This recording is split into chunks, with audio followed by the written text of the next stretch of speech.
সংবাদ সবাইকে স্বাগত জানাচ্ছি। আমি ফিরোজ তোহা। শুরুতেই সংবাদ শিরোনাম। বহিষ্কৃত গাজী নজরুলের এমপি পদ নিয়ে দলের অবস্থান জানালেন জামায়াত মুখপাত্র। আমরা চলছিলাম মদিনার দিকে, হঠাৎ দেখি কাফেলা যাচ্ছে আমেরিকার দিকে, মন্তব্য করলেন মুফতি ফয়জুল করিম। স্থানীয় সরকার কার্যকর হলেই গণতন্ত্র ও রাষ্ট্র ব্যবস্থা শক্তিশালী হবে। দিল্লির বিক্ষোভস্থলে ব্যাপক পুলিশ, ইন্টারনেট বন্ধ, বাড়ছে হামলার শঙ্কা। এতক্ষণ শুনছিলেন সংবাদ শিরোনাম, এবারে বিস্তারিত। বহিষ্কৃত গাজী নজরুলের এমপি পদ নিয়ে দলের অবস্থান জানালেন জামায়াত মুখপাত্র। দল থেকে বহিষ্কৃত সাতক্ষীরা 4 আসনের সংসদ সদস্য গাজী নজরুল ইসলাম এমপি পদ বহাল থাকবে কিনা সেই সিদ্ধান্ত নির্বাচন কমিশন নেওয়া উচিত বলে মনে করেছেন বাংলাদেশ জামায়াতে ইসলামী। দলটির সহকারী সেক্রেটারি জেনারেল ও জামায়াতের মুখপাত্র এহসানুল মাহবুব জুবায়ের বলেছেন, গাজী নজরুল যেহেতু জামায়াতের মনোনয়ন নির্বাচিত হয়েছেন এবং দল তাকে বহিষ্কার করেছে, তাই বিষয়টি নির্বাচন কমিশনকে আনুষ্ঠানিকভাবে জানানো হবে। সামাজিক যোগাযোগ মাধ্যমে ছড়িয়ে পড়া ব্যক্তিগত মুহূর্তের একটি ভিডিওকে কেন্দ্র করে আলোচনা আসা সাতক্ষীরা 4 আসনের সংসদ সদস্য গাজী নজরুল ইসলামকে দল থেকে বহিষ্কার করেছেন বাংলাদেশ জামাতে ইসলামী। তার সংসদ সদস্যপদ বহাল থাকবে কিনা এ বিষয়ে ডয়েচে ভেলেকে দেয়া সাক্ষাৎকারে দলের অবস্থান তুলে ধরেন জামাতের সহকারী সেক্রেটারি জেনারেল এহসানুল মাহবুব জুবায়ের। তিনি বলেন, দল থেকে বহিষ্কার করলে তখন উনার সদস্য পদের বিষয়টি ইসিকে দেখতে হবে। আমরা মনে করি এই অবস্থান ইসিকে অবহিত করা উচিত। যেহেতু আমরা তাকে দল থেকে বহিষ্কার করেছি, দলের পক্ষ থেকে উনি নমিনি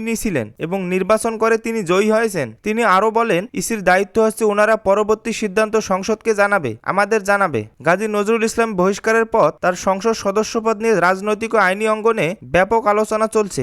এ বিষয়ে বিভিন্ন আইনজীবী ও সংবিধান বিশ্লেষক ভিন্ন ভিন্ন ব্যাখ্যাও দিলেও জামায়াতের দাবি বিষয়টি এখন নির্বাচন কমিশনের আনুষ্ঠানিক সিদ্ধান্তের অপেক্ষায়। উল্লেখ্য, এমন বাস্তবতায় গাজী নজরুল ইসলামের সংসদ সদস্যপদ বহাল থাকবে কিনা সে বিষয়ে শেষ পর্যন্ত নির্বাচন কমিশনের সিদ্ধান্তই গুরুত্বপূর্ণ হয়ে উঠেছে। আমরা চলছিলাম মদিনার দিকে, হঠাৎ দেখি কাফেলা যাচ্ছে আমেরিকার দিকে, মন্তব্য করলেন মুফতি ফজলুল করিম। ইসলামী আন্দোলন বাংলাদেশের সিনিয়র নায়েবে আমির মুফতি সৈয়দ মোহাম্মদ রুজাউল করিম বলেছেন, ইসলামী আন্দোলন বাংলাদেশের সিনিয়র নায়েবে আমির মুফতি সৈয়দ মোহাম্মদ ফয়জুল করিম বলেছেন, ইসলামী আন্দোলন জোট করেছিলাম ইসলামের পক্ষে একটি বাক্স প্রতীক্ষ হবে। এর নেতৃত্বে ছিলেন পীর সাহেবের চরমনাই। আমরা চলছিলাম মদিনার দিকে, কিন্তু স্টিয়ারিং ছিনতাই হয়ে গেছে, ডাকাতি হয়ে গেছে। কাফেলা চলছিল মদিনার দিকে, হঠাৎ দেখি কাফেলা যাচ্ছে আমেরিকার দিকে। বুধবার বিকেলে বরিশালের গৌরনন্দী বাস স্ট্যান্ড এলাকায় একটি রেস্তোরাঁ ইসলামী যুব আন্দোলন প্রতিষ্ঠাবার্ষিকী উপলক্ষে আয়োজিত সম্মেলনের প্রধান অতিথির বক্তব্যে তিনি এসব কথা বলেন। শায়েকে চরমনাই আরো বলেন, মদিনাওয়ালা কোন দিকে আমেরিকার দিকে যেতে পারে না। মদিনাওয়ালারা যদি মদিনার দিকেই চলতে থাকে, তাহলে একদিন না একদিন ইসলামী হুকুমত কায়েম হবেই। ইসলাম কোনোদিন ক্ষমতা কিংবা অর্থের বিনিময়ে কায়েম হয়নি, ইসলাম কায়েম হয়েছে আল্লাহর রহমতে। সম্মেলনের বিশেষ অতিথি হিসেবে উপস্থিত ছিলেন ইসলামী আন্দোলন বাংলাদেশ বরিশাল জেলার সভাপতির উপাধ্যক্ষ মাওলানা সিরাজুল ইসলাম। অনুষ্ঠানে প্রধান বক্তা হিসেবে ইসলামী যুব আন্দোলনের কেন্দ্রীয় সাংগঠনিক সম্পাদক মাওলানা আল আমিন, ইসলামী যুব আন্দোলন গৌরনন্দী শাখার সভাপতি মাওলানা মিজারুল ইসলামের সভাপতিত্বে আরো বক্তব্য দেন ইসলামী যুব আন্দোলন বরিশাল জেলার সভাপতি আরমান হোসেন রিয়াদ, ইসলামী আন্দোলন বাংলাদেশের আখাউঝরা উপজেলা শাখার সভাপতি রাসেল সর্দার মেহেদি, গৌরনন্দী উপজেলা শাখার সভাপতি মুফতি মোস্তফা কামাল এবং সাধারণ সম্পাদক মাওলানা এমদাদ হোসেন সহ অন্যান্য নেতাকর্মীরা। স্থানীয় সরকার কার্যকর হলে গণতন্ত্র রাষ্ট্র ব্যবস্থা শক্তিশালী হবে। স্থানীয় সরকার পল্লী উন্নয়ন ও সমবায় মন্ত্রী মির্জা ফখরুল ইসলাম আলমগীর বলেছেন, একটি দেশের গণতন্ত্র রাষ্ট্র ব্যবস্থা তখনই সত্যিকার অর্থে শক্তিশালী হয় যখন তার স্থানীয় সরকার ব্যবস্থা কার্যকর ও ক্ষমতাবান হয়। তিনি বলেন, তৃণমূলের জনপ্রতিনিধিদের ক্ষমতায়নের মাধ্যমে জনগণের দোরগোড়ায় সেবা পৌঁছে দেয়া এবং গণতন্ত্রের ভিত্তিকে আরো সুদৃঢ় করা সম্ভব। বুধবার রাজধানীর কাকরাইলে ডিপ্লোমা ইঞ্জিনিয়ারিং ইনস্টিটিউশনের বাংলাদেশ ইউনিয়ন পরিষদ চেয়ারম্যান মেম্বার অ্যাসোসিয়েশন আয়োজিত স্থানীয় সরকার শক্তিশালী করে নতুন বাংলাদেশ বিনির্মাণে তৃণমূল জনপ্রতিনিধি ইউপি চেয়ারম্যান মেম্বারদের করণীয় শীর্ষক আলোচনা সভায় তিনি এসব কথা বলেন। স্থানীয় সরকার মন্ত্রী বলেন, স্থানীয় সরকার প্রশাসন বিচার, স্বাস্থ্যসেবা ও বিভিন্ন জনসেবামূলক কার্যক্রমের মূল ভিত্তি হিসেবে কাজ করে, কিন্তু স্বাধীনতার পর বাংলাদেশের স্থানীয় সরকারকে সেই কাঙ্ক্ষিত শক্তিশালী অবস্থানে নিয়ে যাওয়া সম্ভব হয়নি। এখন সময় এসেছে স্থানীয় সরকারকে প্রকৃত অর্থে ক্ষমতায়নের। তিনি বলেন, তৃণমূল পর্যায়ে জনগণের সবচেয়ে কাছের প্রতিনিধি হচ্ছে হচ্ছে ইউনিয়ন পরিষদের চেয়ারম্যান ও সদস্যরা। জনগণের সমস্যা, চাহিদা ও সম্ভাবনা সম্পর্কে তাদের মতো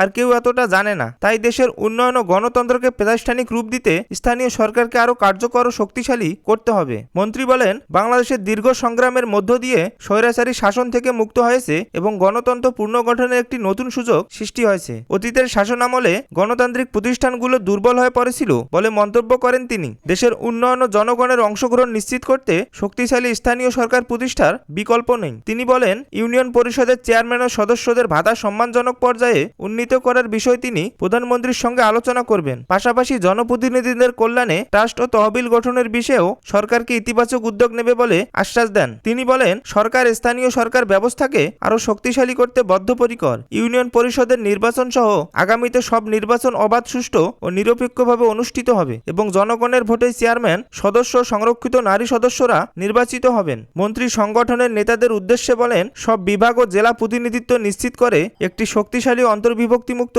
কমিটি গঠন করতে হবে। কাউকে বাদ দিয়ে নয়। দেশের স্বার্থে বিশ্বাসী সবাইকে সঙ্গে নিয়ে সংগঠনকে এগিয়ে নিতে হবে। বাংলাদেশ ইউনিয়ন পরিষদ চেয়ারম্যান মেম্বার অ্যাসোসিয়েশনের সভাপতি মোহাম্মদ পয়রগাম আলী সভাপতিত্বে অনুষ্ঠানে বিশেষ অতিথি হিসেবে উপস্থিত ছিলেন দুর্যোগ ব্যবস্থাপনা ও ত্রাণ প্রতিমন্ত্রী এম ইকবাল হোসেন।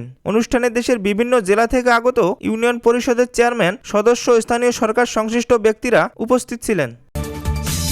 দিল্লির বিক্ষোভস্থলে ব্যাপক পুলিশ, ইন্টারনেট বন্ধ, বাড়ছে হামলার সংখ্যা। ককরোচ জনতা পার্টি সিজেপি বিক্ষোভের প্রাণকেন্দ্র যন্তর মন্তরে ব্যাপক পুলিশ মোতায়েন করেছে কেন্দ্রীয় সরকার। এতে সেখানে থাকা বিক্ষোভকারীদের সরিয়ে দিতে পুলিশ হামলার সংখ্যা বাড়ছে। মেডিকেলে ভর্তি পরীক্ষার প্রশ্নপত্র ফাঁসের জেরে 2 মাস আগে ককরোচ জনতা পার্টি দিল্লির যন্তর মন্তরে আন্দোলন শুরু করে।